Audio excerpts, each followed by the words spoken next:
में लिखा हुआ है सिर्फ उनको इजाजत है जो अल्लाह ताला आखिरत में उनको इजाजत देंगे, वो मोहम्मद सल्लल्लाहु अलैहि वसल्लम आखिरत में। आज की तारीख में हम मोहम्मद सल्लल्लाहु अलैहि वसल्लम से भी नहीं मांग सकते। बाकी लोग को तो छोड़ो, संत और बाकी बाबा लोग को छोड़ो, मोहम्मद सल्लल्लाहु अलैहि वसल्लम को भी मानना हमारे लिए हराम है। जो शख्स मर चुका है हम उन्हें इज्जत करते हैं, मोहम्मद सल्लल्लाहु अलैहि वसल्लम से मोहब्बत करते हैं, उनसे प्यार करते, लेकिन उनकी पूजा नहीं करते, उनकी इबादत नहीं करते। राज के तू लोह कलम तक पहुंचा, तेरी राज के तू लोह कलम तक पहुंचा, आका जी तेरी मेरा राज के तू लोह कलम तक पहुंचा,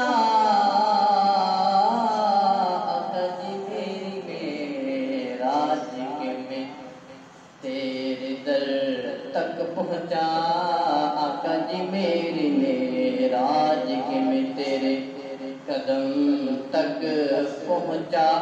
मेरे आका ने फरमाया जिब्रील ने मेरे दिल को थाली में रखा, थाली सोने की। मेरे आका ने फरमाया जिब्रील ने मेरे दिल को सोने की थाली के अंदर रखा।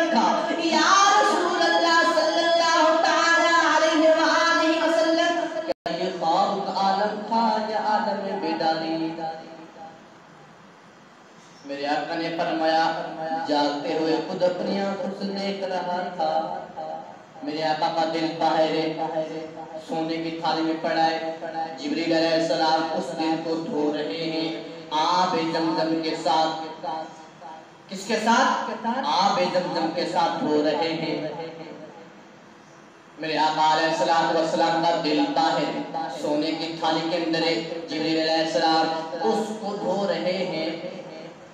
आज कल के उलमाए हजरात सवाल उठाते हैं कि अगर तुम्हारा नबी जिंदा है, उसकी हयात माल इदराक है, हकीकत है, यकीनत है, अगर ऐसा है तो बता दीजिए ऑक्सीजन कहां से आया? ऑक्सीजन कब्र में कहां से मिलता है?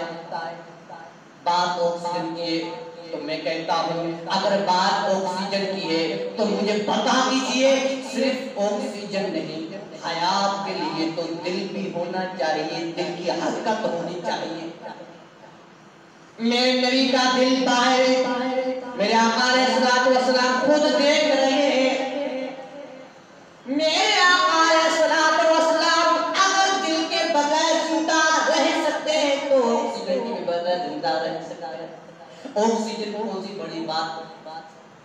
कुरान के नस्ल से फैसला लिया गया है कि हज़रत ईसा अलैहिस्सलाम आसमान पर जिंदा है। अगर कोई कहे कि मुर्दा है वो काफिर है। क्यों? क्योंकि कुरान की नस्ल का उसने इनकार कर दिया। तुम्हारी साइंस कहती है कि जमीन के कुछ फासले के बाद ऑक्सीजन खत्म हो जाता है, तो बता दीजिए हजरत ईसा अलैहिस्सलाम आसमान पर ऐसे जिंदा, उनको ऑक्सीजन कहां से मिलता है? उनको ऑक्सीजन क्या तुम पहुंचाने के लिए जाते हो?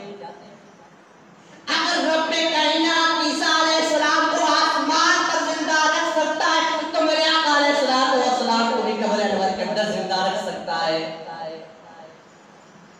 हदीस पाक तज़किरतुल अंबिया, मेरे आका ने मेरी आका अलैहिस्सलाम का जब ज़ाहिरी वफात हुई, मेरे आका अलैहिस्सलाम की जब ज़ाहिरी वफात हुई, हज़रत कसम रज़ियल्लाहु अन्हु कहते हैं कब्र अनवर में सबसे आखिर में निकलने वाला मैं ही था। आका अलैहिस्सलाम की कब्र अनवर से आखिरी निकलने वाला मैं ही था। आका अलैहिस्सलाम का आखिरी दीदार करने वाला मैं ही था।